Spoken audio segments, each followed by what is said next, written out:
Hello, everybody. Turn this up in my headphones, Charles. Turning it up.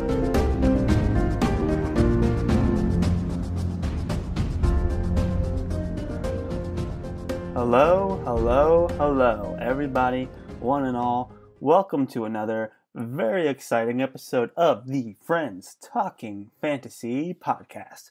My name is Charles, and with me today, as always, is my lifelong friend and co-host, Dylan. I'm ready to talk some fantasy with my friend, Charles. I'm ready to talk some fantasy with my friend as well, and as you could guess from the title, we've made it, guys. We've made it to the end of the Poppy Wars. Today we are discussing The Burning God by R.F. Kuang.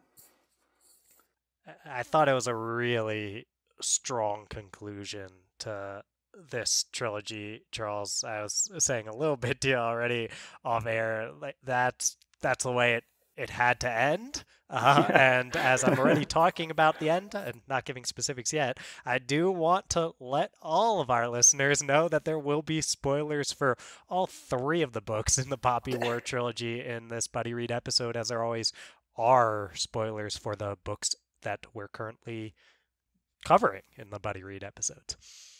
Exactly, well said. You know, our Buddy Reads, the series as up to the book we're talking about. Spoilers are all on the table, and this is the end of the Poppy War trilogy, and so we are going to be talking about the whole thing today. We have quite a lot of to discuss ahead of us, but I would agree. I was going into The Burning God very excited to figure out how this would play out. I knew it wasn't going to be pretty, and the ending delivered for me as well. Also, just a heads up, I don't have a microphone with me today, so if the audio is a little different than usual, I apologize, but just get that out of the way. Should we get into spoiler territory? We're heading straight for spoiler territory right now, so turn this down in your headphones if you don't want to hear any spoilers and haven't finished The Burning God But yet. go read Burning God. We recommend it. Go read the Poppy War trilogy. It's very good. Very good. Yes. And come back to this episode when you're done and let's talk about it. So thank you. Goodbye. And to the rest of you, hello. How about that ending? Yeah, seriously. I mean, R.F. Kuang really delivered in the way I think this had to end. I feel like this is a series that just has such strong themes to it, and when it's a series that is so based around these themes, the way that you conclude things is how you make your statement on what you have to say. And I think that R.F. Kuang did it in exactly the way that you kind of had to at the end here. I agree. I knew it was going to be tragic, but I just wondered how it was going to go down. Like how many betrayals we were going to experience, like how far gone Rin was really going to go. What was she capable of in terms of violence and destruction?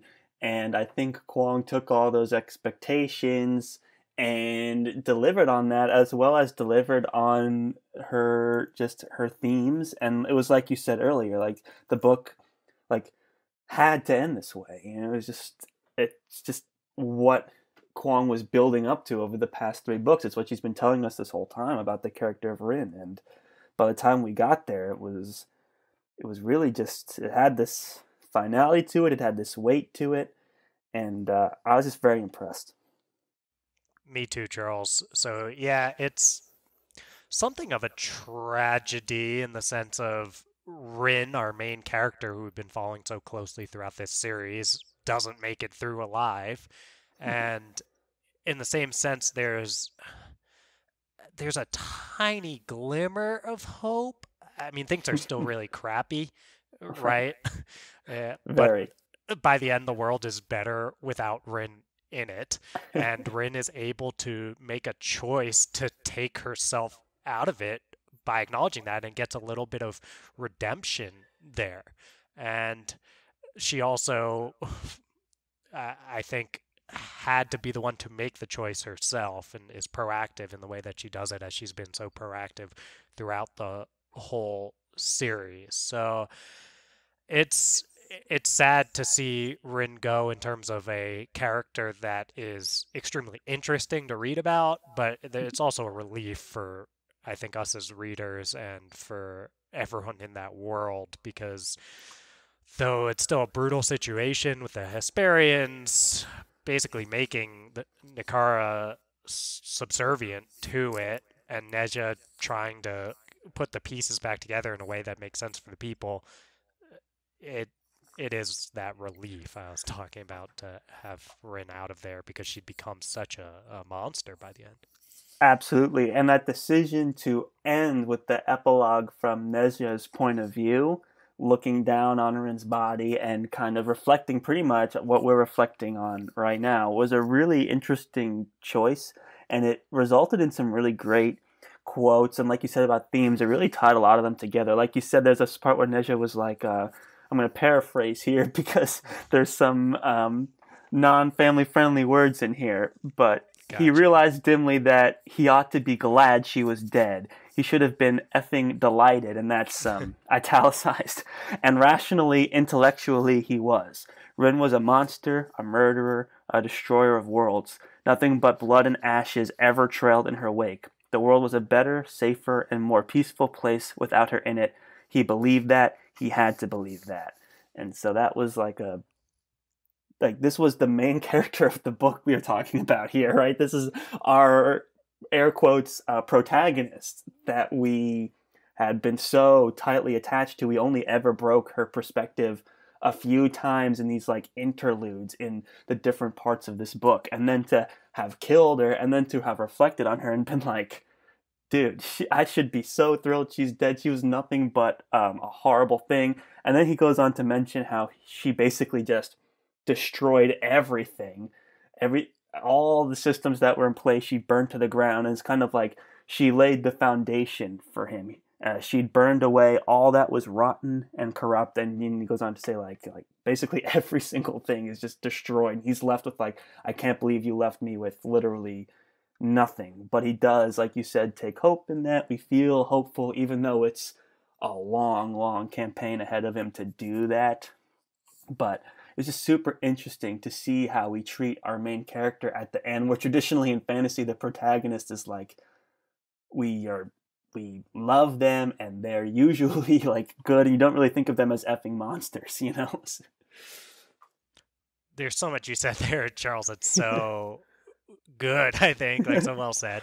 And I think one piece is talking about that Neja point of view, and I think it does such a great job of validating the reader's experience because we saw where Rin came from, and even if we don't approve of the things that she's doing by any means by the end here, we understand her, and in some ways, maybe we hold some of those feelings toward her that Neja does, some of those positive feelings, and kind of like feel bad to see Rin go, but also have this more rational understanding of the world is better without her.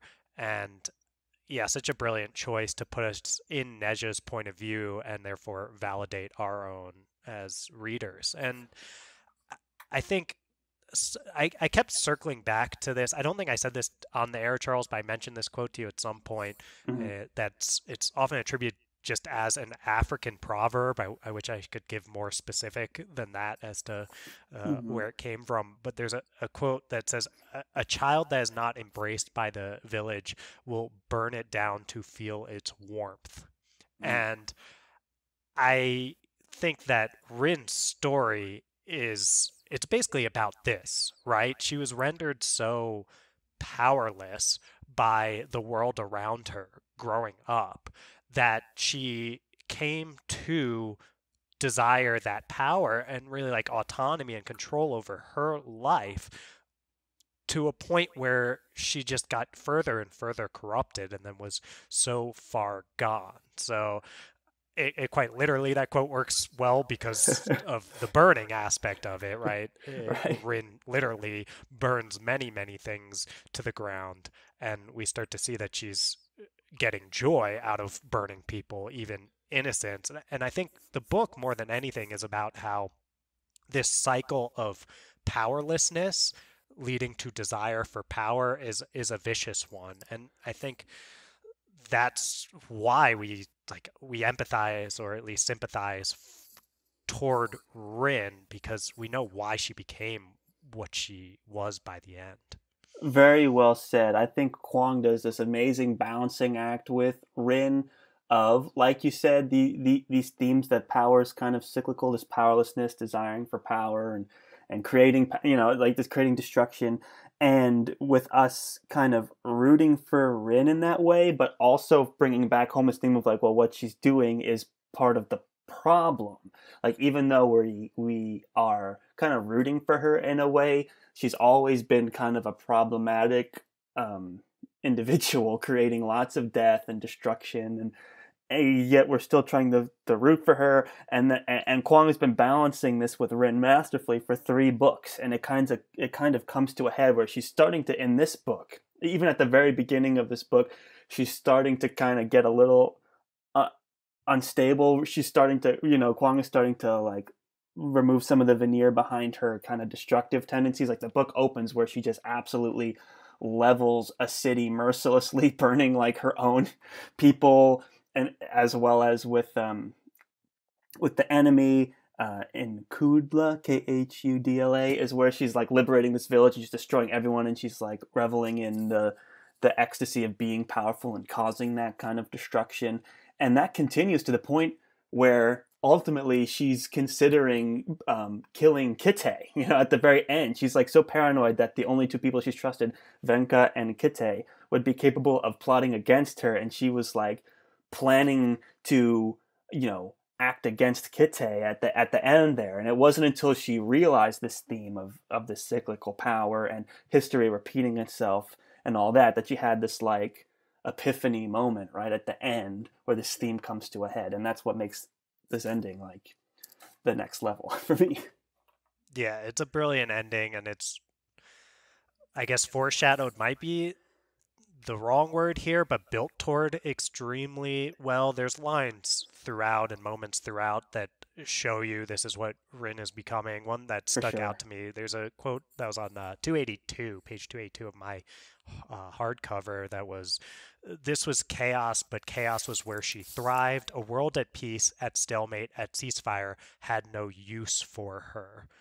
She understood now what she needed to do to cling to power, submerge the world in chaos, and forge her authority from the broken pieces." And that bit about a world at peace has no use for Rin, I think that's exactly, so this is, I guess, almost halfway through the book. So we still have a long ways to go, and we're already being told, look, if this is ever going to reach a point where there's peace, Rin can't be there. Right, right. And then like there's even these lines just about like hate was a funny thing. It gnawed at her insides like poison. It made every muscle in her body tense, made her veins boil so hot she thought her head might split in half, and yet it fueled everything she did. Hate was its own kind of fire, and if you had nothing else, it kept you warm. So this is a character who is literally fueled by hate and can only exist in a world of conflict, so that when um, she does, defeat Neja and take over, and then this last 20, like 15-20% of this book, she's trying to figure out what to do in the aftermath. Like she never even thought of it. It was always just her next campaign. I did like this little thing where she was like, "We should outlaw child marriages." I was like, "Oh, that's kind of a fun thing because that's what started this whole mess in the first place." And but she just could not kind of cope with it, and that's when her paranoia went like beyond. And then when she had no one else to lash out at, she started lashing out at the people around her, and that was a very interesting thing to see, and I think a very natural character progression for Rin. Exactly, Charles. You touch on something great there, which is these subtle, but I think pretty clear at the same time, tie-ins toward the end of when Rin finally has the power to do something. One of the first things that comes to her mind is about, oh, we should outlaw child marriages. And I think that's when you first started to have this theme of Rin's powerlessness uh, being like huge toward why she decides to do the things she does. Because for her, it was always about just autonomy, being able to make that choice herself. So even in the first book, in the Poppy War, we hear Rin saying things like, yeah, it's miserable at Zinegard, but at least it was a misery that she chose. Exactly. And she's always just wanted the opportunity to make these choices. And the fact that, okay, now I have all this power, what am I going to do about it? Like, what she really wants, Charles, is to try to shape the world into one that didn't render her so powerless. Absolutely, and I thought that was a fun moment there when she did that, and they were all going around like drinking and talking about the crazy laws they should pass. It's like, well, they could because they were the ones in charge. Like it almost like a bit of imposter syndrome, a bit of like, hey, we're just finally starting to realize what it is we actually got ourselves into. Like we have the platform now that we could pass whatever laws we want, no matter how silly, because there's no one else above us to check us out. And I think that was a good example about, how leadership and power works. Like, it's just other people that are in these leadership roles fueled by the same crazy things like Rin is going through. And I just thought it was a nice, you know, fun way to kind of transition from the rising action to ultimately her spiraling into this paranoia. This idea of like trying to adjust into this executive role was an interesting one. And seeing her just flounder in it Yes. because of the the exact stuff that we were just talking about there, Charles, where she's a general, she's a soldier, she's a killer and a murderer. And when those aren't the things that you need, then what exactly can she do? And that's said pretty explicitly by Neja toward the end there, but there's also the moment where she's watching those opium fields burn, and that was kind of the last chance for salvaging her her actual rulership, or like her role as whatever she would have been, empress or whatever. And she has this reflection where she says, or her internal monologue says, she couldn't call her God to stop this. The phoenix could only start fires, it couldn't put them out. Mm. Yeah, So she that's runs good. into this problem there where something is being destroyed and she needs it to not be destroyed. Yeah. And though she has the power of a god, she's helpless to actually restore anything. All she really knows how to do and can do is destroy. Yeah, that's a really beautiful piece of that puzzle. The other theme that I think that this talked about at the end of this book that has been present throughout the whole series is like the theme of colonization. And the Hesperians were largely quiet throughout this book. I mean, their technology was ever present, but it wasn't until maybe halfway into the book that there was a moment where they were interacting with like New City, the Hesperian technology, and then at the end with Neja, he's like the ominous thing is like dealing with this idea of colonization from the Hesperians. And I don't know. I think, given Arf Kwang's like academic background, she's, very much well studied in what occupation is like and what the colonization was like in like real world history. And I think a lot of that was a super interesting theme in this book. I think the Poppy War series takes on colonization in a super interesting way compared to other, fantasy books that I've read. And her commitment to these total clash of ideas. And I remember they're in New City, and Rin is like visibly sick from seeing like the influence that Hesperian technology had on Nakiran, architecture. And then that goes all the way. It kind of has its head with Petra, which we can talk about as well. But beautiful theme throughout this book as well. A huge part of this book. Totally agree, Charles. And I think it ties in well with these themes of power, which power feels a little more personal or even psychological, Mm-hmm. right? This person or this group of people is trying to take something away from me as an individual. But the theme of colonialism, it feels like that's a bit more sociological or political, but it's the same idea, right? This Mm-hmm. larger body of or of ideas almost, or of governments or what have you, is trying to take control and exert its influence over our body of ideas, influence government, Mhm. those kind of thing, a culture, I ought to say as well. So it feels like it mirrors Rin's own personal experience that's playing out the structural level as well. That's super well said. And there's that interesting moment where she takes power, right? She's basically like a pseudo empress, and she's, with Petra, who was the scientist that experimented on her in Dragon Republic, and she decides instead of torturing her, Rin is going to take Petra to the Pantheon to witness the gods, right? And then so Petra's like freaking out because she's seeing all these gods, right? Her reality is getting shattered, and then Rin has this amazing line that I think is a huge theme of this book, where it's these are the forces that make up our world, said Rin, in referencing the Pantheon. They have no intent, they have no agenda, and they do not tend toward order. They want nothing more than to be what they are, and they don't care. And that's like a huge, not even just for Rin, who at this moment is coming to terms with being in a leadership position and realizing, like, hey, I can do whatever I want, and there's nothing that anyone can do to stop my whims or fancies. I can pass whatever crazy laws I want. And she's also kind of understanding, you can say the same thing about colonialism. It's like, call it whatever you want. You just want to be what you are, and you don't necessarily care about the destruction that you're causing. I just thought that was a really interesting moment in this that kind of stood out at the end of this book.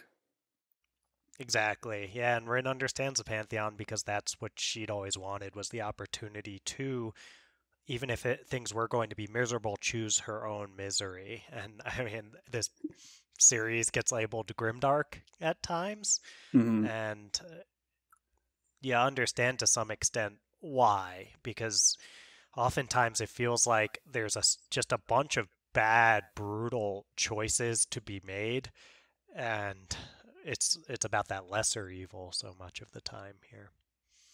Absolutely. So those are, I would say, two of the big themes here. I don't know. I'm just still my mind just keeps sticking around at the ending. But I'm thinking of the moment also where this whole thing of where Rin has Neja stab her in the heart, and then I think there was a callback line where it's like she had the resolve for both of them, like this idea that I think that line was in Dragon Republic, or maybe even in the Mm. first one. Like she had the resolve for both of them, being like, I'm the one that can do these like irreversible, like heavy things for both of us. And the idea that she got stabbed in the heart is a beautiful metaphor, and also super like dramatic for the sake of storytelling. But no, I think I'm trying to transition us out of the ending, but it's just such a huge part of this book and this series that I'm like still enraptured with it. Right. I'm feeling the same way, Charles, that as we were saying, when a book is about certain themes and things like that, it and it has such a strong ending like this that drives those themes home, it's hard not to start defining everything else that happens in the book just by the ending and the way that it concludes. But it is important for us to make sure that we cover all of the important moments in a book that wasn't just about the destination, it was about the journey too. Absolutely. And this journey is a crazy one. Kwang's writing style, and we've said this in Poppy War and Dragon Republic, her pacing is extraordinary. Like she covers, like we've said in the past, like a trilogy's worth of plot developments into 600 pages, and this may be the fastest pace. I feel maybe Poppy War, the first one, was also super fast, but this one, like so many things happen. We meet so many new characters. We have so many deaths. Like plot points come and go, and like typical story structure, like you're kind of building up to this one climax. We get like 4 or 5 climactic moments sprinkled throughout this book, and I think Kwang's ability to kind of get away from, because a lot of trilogies, it's like, yeah, you set everything up in the first book, the middle book, you're getting to the third one with the end, right? But Kwong has made all these pieces that some artists might savor for trilogies or whatever, and she's like, if I hit all of these throughout this whole book, every single moment something is happening and something dramatic is happening, or a character's dying or whatever, and it makes it super, for lack of a better word, readable. And her modern vernacular, her modern writing style, her modern language, I think when this book was like, when she finished writing this book, she was 23. So it's like such a modern, fresh take. And I was just, the readability of this is so excellent. And so I just burned through this, and there's so much to talk No about pun just because of intended. her pace. Yeah, exactly. So, I mean, just so many things. I don't know if we'll get to all of it.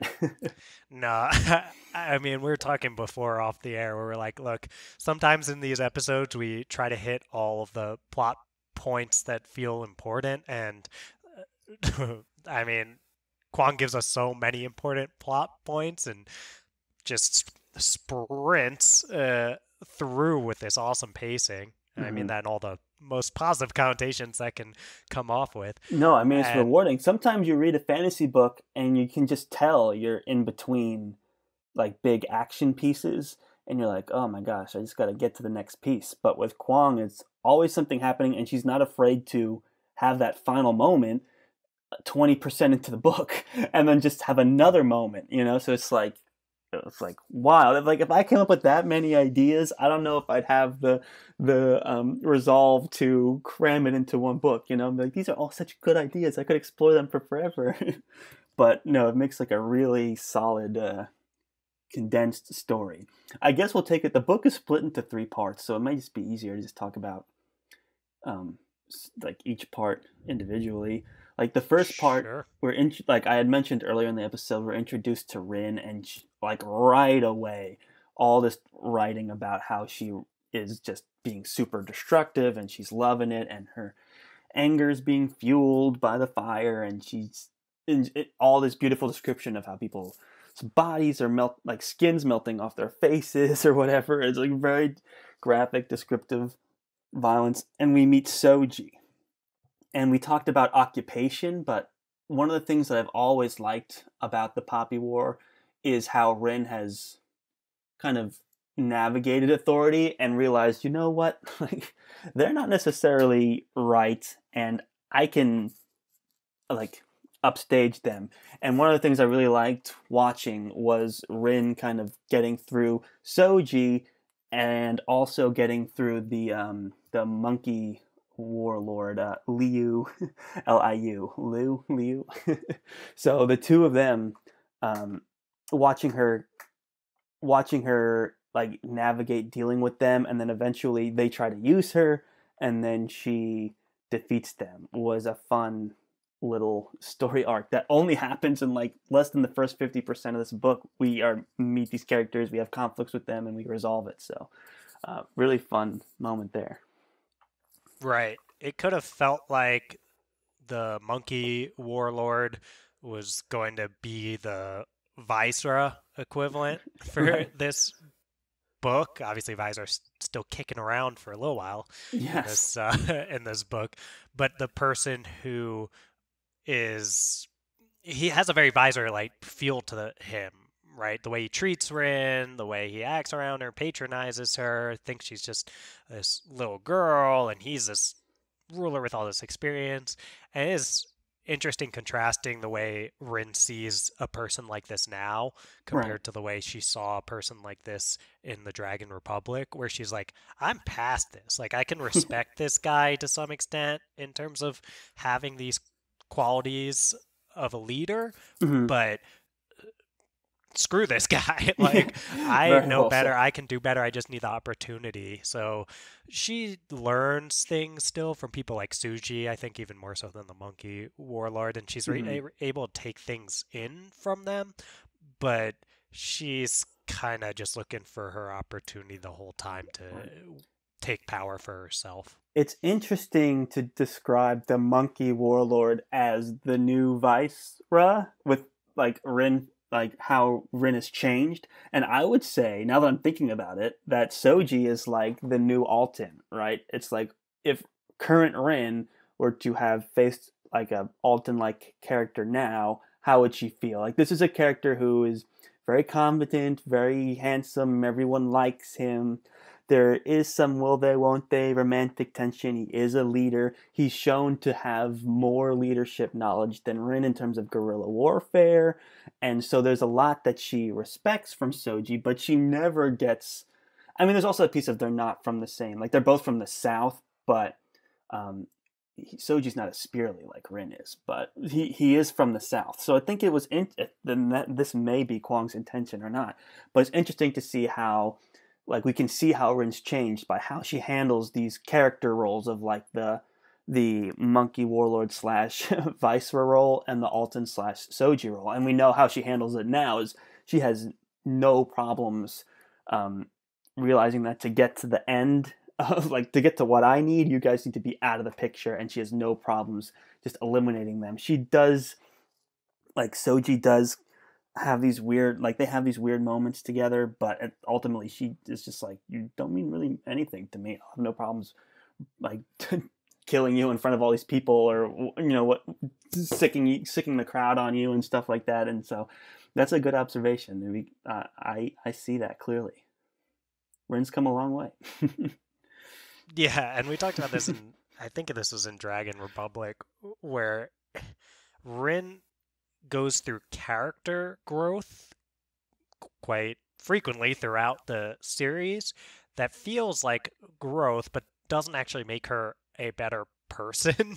Almost always it makes her just more brutal and more savage and more willing, pretty much Machiavellian, right? Like Mm. willing to do what needs to be done to get the ends that she wants. And you get to see, okay, now that we've gone through all of this growth, it's exemplified in these different ways she interacts with people who resemble, to various extents, people she's already interacted with and been subservient to in a lot of ways. And for a book about power, her just seeking to wield that power in spite of any of the characteristics of the Suji or the Monkey Warlord shows this is who she is now. She's all out, relentless, going for that power. Very true. And I think what also helps her become relentless is there is this moment right at the end of part two where she does try and go back to her hometown and it's just totally That's destroyed. in part one, right? I believe so, right. She goes back to Takani Yeah. and she's searching for Tutor Ferric and can't find her. And that's just I think a part of her being able to disassociate is she has no home now. It was described as being basically razed to the ground, and like she's like, "Oh yeah, my stepmother and brother are probably dead, and I can't find Tutor Ferric anywhere. He's probably gone too." And then it's never really brought up again. She just kind of forgets about them, what she had done when she went off to Syndicate. So I think that's just another detachment piece. But what happens right after that is we reunite with Daji, and that's when part two kicks off. This whole thing with the trifecta, which could have been Yeah. this huge thing and then wasn't. Yeah, it's interesting.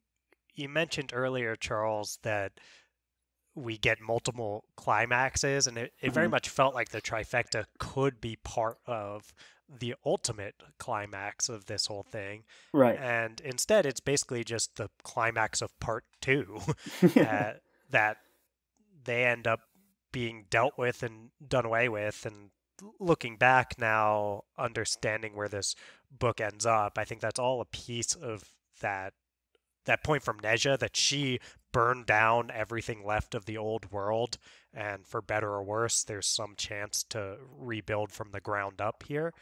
And I think that's kind of what the trifecta end up symbolizing in the long run is that was the old world, and we're done with them. Very well said. There's this moment that I love with the trifecta when they go back to the mountains, the Baoli Mountains, and they entomb Rin. And there's this little section where Rin is kind of realizing that she's trapped in her own body and she's like reliving her memories. It's a super interesting little piece of the story. It's such a unique voice and such a unique, like, introspective into Rin. This kind of like crazy moment where she's totally encased in stone. She can't feel her body anymore. It's like a tomb that's worse than being dead. You're basically trapped and with nothing to do, and you're screwed. And this was a huge turning point for her. It's like you said, where Rin just needed to get past the trifecta to kind of clear the stage in an attempt to reset history. And there's this quote: she should have known better than to put her fate in the hands of people more powerful than she. She should have learned many times over that everyone she pledged her faith to would inevitably use her and abuse her. And when I read that, I was like, thank you, Rin, for finally like getting to that moment, because I had, some really minor things with the end of Dragon Republic where I was like, come on, Rin, like we're past this. And she's had this history of getting infatuated with like powerful people and kind of turning a blind eye to their intentions for her. And here, I think a huge part of the trifecta arc, this part two, is being like, you know what, I'm done with this idea of like this infatuation with people more powerful than me. I don't need them, and that's a huge breakthrough, air quotes, breakthrough, more like part of her descent to madness for Rin. Right. That's definitely the case there, Charles. It is very sad to see Rin. It's right, that piece again, right? That was growth. You were happy to see Rin reach this point where she realized, hey, given your life circumstances, everyone that you've ever let have any power over you has abused that. So Right. you need to learn that is how we're feeling as readers. But that's a very, very like cynical way to view things, right? It contrasts with some of the themes of something like, let's say, Mistborn, and I won't spoil anything for Mistborn, but Mm-hmm. if you've read that, the view is a lot more optimistic. That's not a spoiler on some of these ideas like trust and hope and those kind of things. Right. And in this case, the world is so dark, the people around her are so awful that she has grown by learning, hey, anyone who gets power over me abuses that power. Right. And it's brutal, but it's a lesson she kind of had to learn given her circumstances. Well said. And this is a problem for Rin, right? She is what she has to be to succeed. But how can you, once you have succeeded, how can you have meaningful relationships, and how can you be happy if your thought process is everyone you pledge your faith to will inevitably use and abuse you? This is almost like a foreshadowing moment for the end with Venka, which we never get concrete proof that she really did betray Rin. And then she also goes on to be paranoid about Kite. So between the two of them, like it's kind of foreshadowing to that. It's like, now that I'm in peacetime and there's no enemies left, this is all I have left, and I can't sustain that. I can't live this way in a world that doesn't need me to be this way. And that's kind of was her come to, her realization, her come to moment, where she was like, you know what, there's no place for me in this. I'm causing more conflict than I am, there can be no peace with me around. So it's a really great moment there in the mountains. Exactly. And I think pretty much the first time that we see Rin's character growth actually make her a better person is right at the end there, which is of the whole series. Actual growth. Yeah, that epiphany at the end. And then it's when she realizes she has to kill herself. Or that she has to die anyway. It's but yeah, super interesting. And the part two, I mean, it keeps going. We meet the dog warlord, he's cool. And then we go to Mount Tianshan, and the trifecta just get like nuked out of existence. And that was a great, right after like this whole thing of the Dragon Emperor, right? This has been something that has been foreshadowed since all of book one.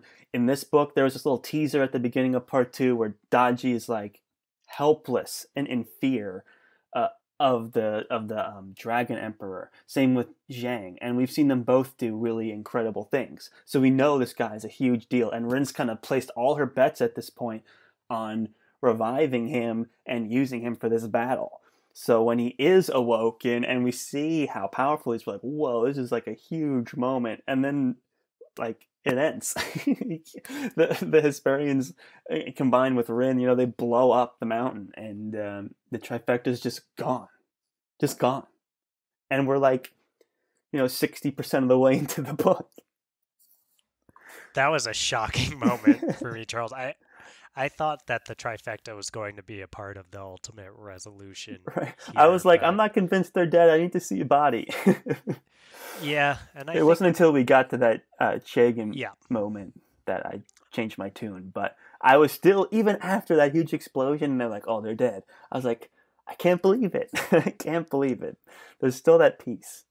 I felt the same way. I think that's why we're so used to some of these tropes, like if you don't see a body and things like that, that we expect, oh, they must be coming back. So I think it was really smart of Kwong to throw in that moment with Chagan, who we know has a very deep connection to the Pantheon, and he's like, no, trust me, they're dead. And he's basically speaking to the reader, I think.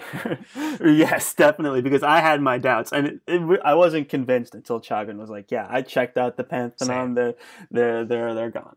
And that reunion with Chagan was an interesting one as well. He's apparently gone off and done his own thing and solved all his problems, and now he's come back to her as this leader type person, and he was giving her warnings before she went up to the mountain, like, these people are horrible, and depending on what you do will be like how will be how we interact, right? He's basically kind of warning her, and she didn't fully take his advice at the time, but this kind of resolves when the trifecta are gone. He's like, well, thanks, bye. And so it was just kind of a fun little reunion there. I think this was more of Rin, another thing that Rin had to just incinerate to like level the playing field, so. Agreed, Charles. That's that. Do you have anything to say about Chagan before we get deeper into part 3? No. I think he made it through this whole book, which he puts did. him in a rare, yeah, a rare group. Yeah, it's like him and Neja, basically. Yeah, very few characters were spared. That is the truth. So, part 3, it begins. Well, there was this really interesting.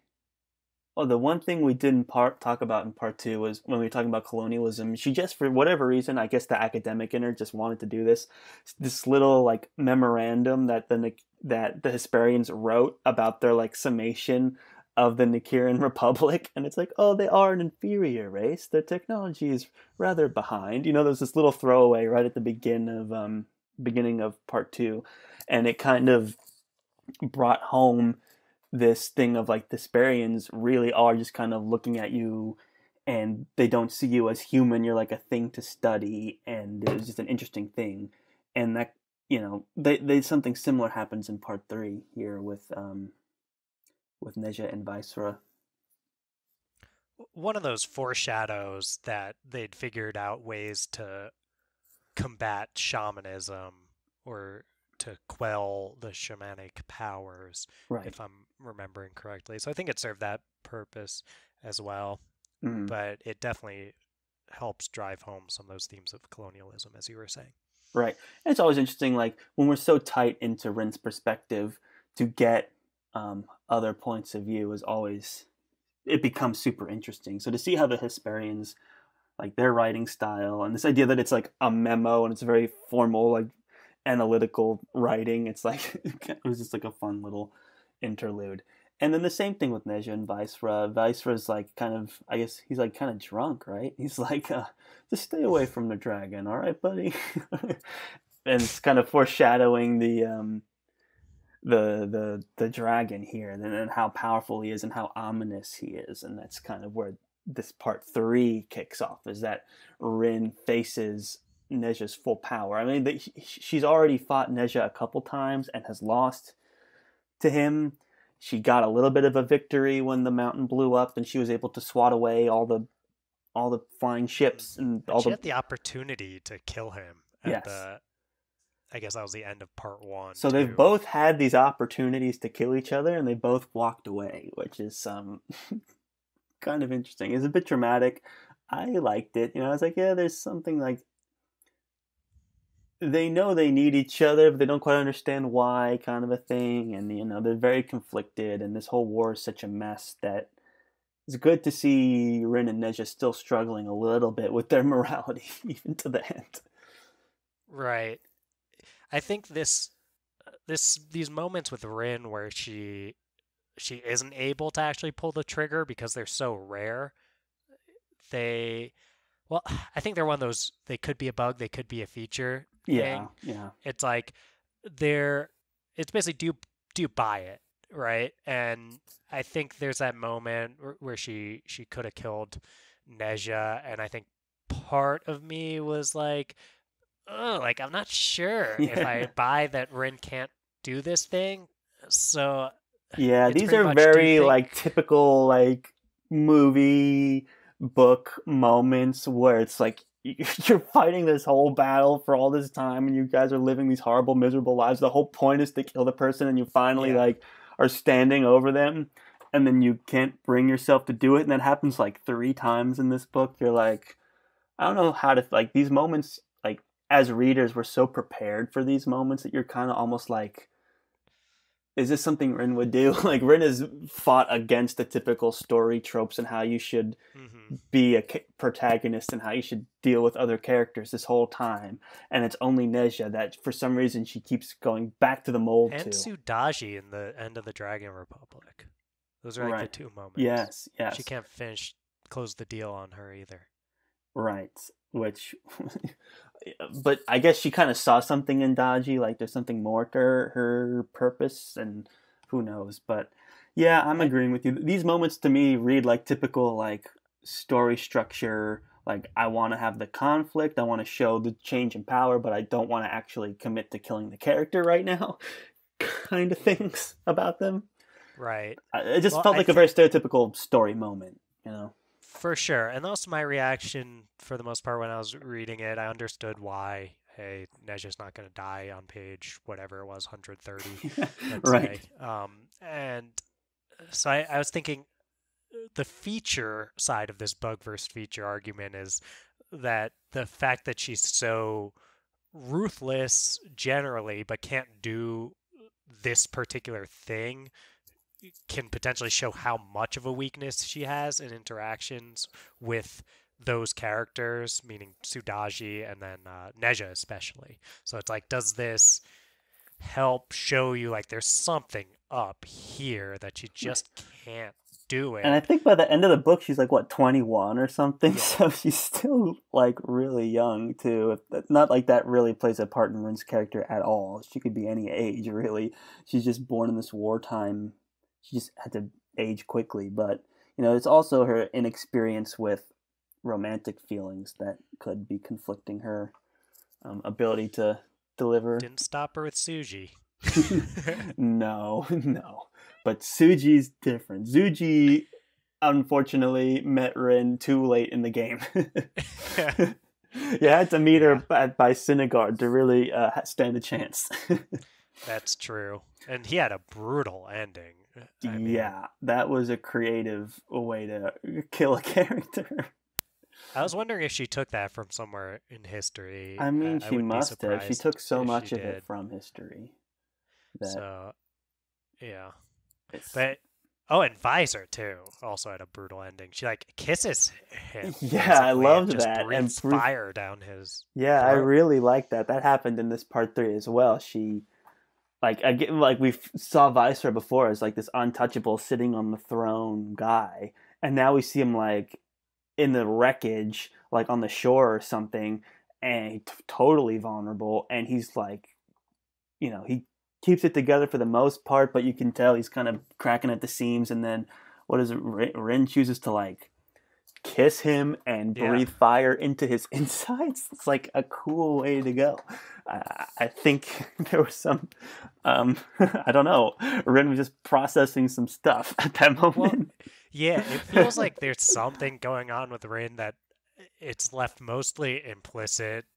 There's almost this like repressed sexual energy to most of her so interactions where she is subservient to people. Right. I mean, Alton, uh, Neja, maybe there's some subservience there, but then she like pretty much says she was attracted to Visera. It's like for some reason when she is controlled by people, she becomes attracted to them, it seems like maybe it's some sort of self-worth bit. Like she obviously struggles with her own self-worth, and these people who treat her the way she kind of sees herself end up being the people she's attracted to often times. Very true. So that, like, bye, Viceroy. Like, I thought that was a cool moment. Definitely, like you said, some implicit character stuff with Rin. Rin is so complex at this point that Yeah. it's just any character interaction with these older characters is super interesting. But with the trifecta gone, she decides she's going to make her own shamans that are subservient to her, basically, and that goes pretty well. She gets a couple pretty powerful shamans out of the deal, and that helps her continue her campaign victories, working her way back to Neja's stronghold in Arlong, and it's a huge face-off in Arlong, and all those shamans die pretty much. And I don't know what happens to that one that had the healing abilities. I don't know if Oh yeah. that one might have gotten away. Okay, but none of the other ones did. That's interesting to think about. I totally forgot about that one. And yeah, I guess she probably made it out all right. And that's kind of nice that there's the one who actually has healing powers is the one who potentially made it out That's true. unscathed, That's very helpful. right? There's the last shaman out there somewhere, and it's the one with the power to heal. I mean, it's also a loose thread if part of what the Hesperians are trying to do is wipe shamanism off the face of the earth. There's someone who then is just roaming around knowing the things that Rin taught her and having these powers. So, yeah, it's interesting. But I mean, maybe we missed something, but I'd find it surprising if both of us missed that this character actually died. I don't remember. I really don't. I'd have to go back and consult the books, but I'm pretty sure that character managed to make it out. I really Yeah, do, but I could be wrong.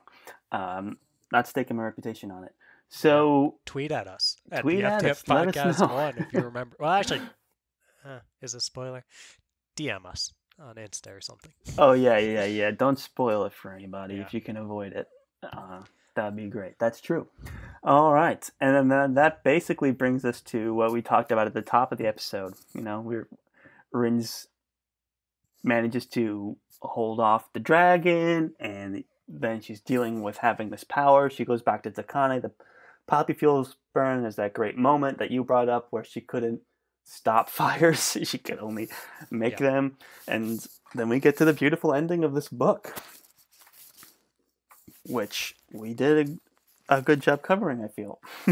Yeah, I feel that too. I mean, are there things that you feel like are left to discuss here, or are we at the beautiful ending of this Oh, podcast as well? I guess, I gotta say, R.I.P. Bin Bin. You were too sweet and innocent for this world. Bin Bin, as you all know from reading the Poppy War series, is the little white dog that they used to test the poison for Rin's first meal as Empress. And it eats the poison and then Oh, it dies. Charles, that reminds me. I don't think we talked about Venka dying, did we? we And then, kept we kept mentioning it, but you can't just okay. brush over Bin Bin like that. R.I.P. Now we'll transfer over, and there's a lot of like innocent animals that get killed in this. It's always kind of sad, but that's just the harsh reality of war. Way worse things happen. So we're this whole thing with Petra. Right? We were talking about this idea of like anyone that you trust will ultimately betray you, right? Or anyone you relinquish power to will betray you. This was something that she had been building up to this whole time. She's been getting these notes from Neja that are like Yeah, always like seemingly like, oh, he knows what's happening, all this other stuff, and you're like, oh my goodness, um, this is a. Do I have a spy in the ranks? You know, she's really starting to spiral, and then Venka says this turn of phrase, this idiom or something that Rin read in one of the notes, and It's that like causes her to just squealing freak out. for Something like a pig. yeah. Some line So about anyway, pigs. yeah. So I mean, I this whole since the moment, who knows, probably in the first 100 pages where Venga was like, "Hey, uh, Neja's sick," and then Neja wasn't sick, I was like, Venka's a traitor. Like I Yeah, was screaming that internally for probably yeah. 500 pages, and then by the end, I don't think, I could be wrong here and correct me if I am, Charles. I don't think it's ever resolved who the actual traitor was, It's but not by the resolved. end, I I lean toward that it was actually Kite, and I don't know if traitor is the right word for it, but that he was the one leaving the notes. Right. I like Where to are you at think with that? that I was suspecting Venka. Venka was a possibility for me for a long time. Like you said, there's some inconsistencies with what she's done. She's been left to her own devices for too long. You know, there's all this talk about how you can't trust anybody. I'm like, Venka's the perfect one. She's not like Kite, where Kite's Yeah. too invested. She's just enough invested and just enough removed that I suspected her. And so when that moment came where everyone was like, "What?" I was like, "Makes a good case." You know, like it's very possible. I would definitely have suspected her, but I probably would have, done a Tyrion, no spoilers, or just like feed a bunch of people Yeah, information and see what comes back. Like that's a to good point. kind of root out the. But she was too like far gone at that point to devise that. That's not a plan that someone whose job is to just destroy things would do. Not espionage. But yeah, I mean, I suspected everyone. When the author starts the book with like, "I hope you have your bucket of tears." I'm like, not, bucket for your tears. Not that I just hope you have a bucket of tears. A bucket for your tears. That like something heartbreaking was going to happen, and the only meaningful relationships are basically at this point, Vanka, Kite, Rin, Neja. Like that's it. So to watch them all kind of almost unravel at the end was the big moment, I guess I would say.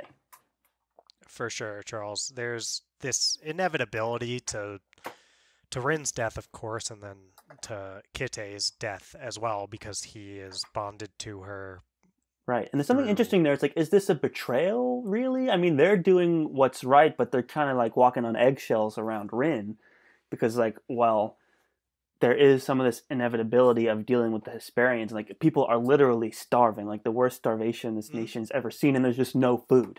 So, like, this is not something fires can fix, which is Right. beautifully shown in Takami. I think, Charles, that's why I was like, I don't know if traitor's the right word, and why I do Yes. think it was Kite, where it's like, first off, the main reason I think it was Kite, it's twofold. One is that Kite was like, kept telling Rin to shut up when she was accusing Venka. Like, Kite was unnaturally for him, like angry and not being just like pragmatic, like, well, I guess you could consider. It's like, well, that's probably because he was the one doing it the whole time and knew for a fact that she wasn't and didn't want Rin to kill someone who was innocent. And I think that the other bit is that in that Neja epilogue, he says, and there's no world where Rin died and Kite remained alive because Kite, the third party, the in between, the weight that tipped the scale, had chosen to follow Rin into the afterlife and leave Neja behind alone. So I think that is the closest we're going to get to a reveal of who it actually was. So I'm kind of as strong as you can without it being explicitly Right. stated. I feel like it probably was Kite, And Kite even has a though, long-standing relationship with Neja as well. Even yeah, though they're on opposite sides of the war, Kite has never been an enemy to Neja, even though he is the enemy. right. That's another interesting part of Kite's relationship. I don't know if Kite would like knowingly have Rin read those letters. I think he would understand that Rin would just become crazier with or maybe he saw it as a necessary thing to get her information. But why wouldn't Neja just write to to Kite and not to Rin, and have Rin like continue to become to increase her paranoia, you know. But I do think there was a little bit of collusion there, especially towards the end. And we know, like, there's that moment, like after the battle, where they have those drinks at night, right after the battle, and Kite was led Rin to Neja, you know, like that was probably planned between Kite and Neja. Yeah. So we know that they're talking and that they're amicable and that they're kind of on the same page on how this plays out. Now that Rin and Kite have won, so totally on the table for sure, absolutely. But I also suspect Venka. He also is the one who stops them from eating the food. So yes. You're basically, if you're thinking it's definitely Venka, then you're thinking that she was actually gonna let Rin die from the poison, which I'm not sure about. And Venka seemed very surprised. I feel pretty confident it was Kite. But you know, we can agree to disagree. It Charles. could be both. I think it's both. This. I think it's both. I think they were both kind of on eggshells around Rin, and maybe not one of them directly wrote these letters or fed all the information or whatever. Like, I'm sure there was also all within the you know, workers in the palace. There's 1,001 ways it could have gone. But by the end, I think Venka and Kite both kind of saw what Rin was becoming and what the state of the empire was with Rin still in it. And I think Rin was the last person to come to that realization. Thankfully, she did it at the right moment. Which she finally does. She has that moment where she pretty much tries in one last attempt to destroy everything. And I think finally just realizes, hey, this is not working. Yeah, this will only stop if Neja delivers my corpse to the Hesperians. Yeah. So she makes the call, and as Neja comes to realize the world is better for it, and not good, because the ending is still pretty brutal and dark, but it's certainly better without Rin. The world has a better chance, honestly. Right. Yeah, it reminds me of one of the lines in the book where it says, "Do it, take what you want, I'll hate you for it, but I'll love you forever. I can't help but love you, ruin me, ruin us, and I'll let you." It's just like, beautiful. And who was that by, Charles? Who said that? Who said that? I think that's either Rin or Kite. Well, or maybe Neja. One of those three. I actually didn't remember myself, which is why One of those three. Rin, Kite, Neja. Take your pick. In a way, wasn't it all of them? Indeed. Because that's what fire does, Dylan. It consumes it. Takes everything. Charles, did you have that like written in your notes to say, and then you're like, "Oh, this thing's starting to close out. I should just say that." You could just, take that soundbite and put it at the end of anything Dylan says throughout this whole episode. That's what fire does, Dylan. It burns and consumes. And then you're spot on there, Charles. Totally agree. Yeah, it's the autocomplete algorithm for Friends Talking Fantasy. Yeah, right. We need a soundboard. Yeah, that's well said, Charles. Would be on the Dylan one. That's right. Thing about fire, Dylan, is that it burns everything. All right. Well, that's it, everybody, right? That brings an end to an exciting series. It unconventionally, like Rin, forced its way into our lives. It was something that we unceremoniously just shoved into the schedule, shoehorned it in. And now, Friends Pitching Fantasy at all. It bypassed Friends Pitching Fantasy.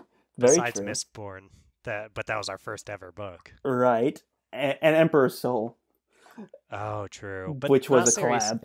Not a series, though. And then now we have Burning God, which is sandwiched in between our, Book of the Ancestor reading. Very much on brand with this whole series. So we were very happy to have made it work and to have read it in a timely manner. This is the first time I've read a book that had just come out in a long time. It was fun. I enjoyed it.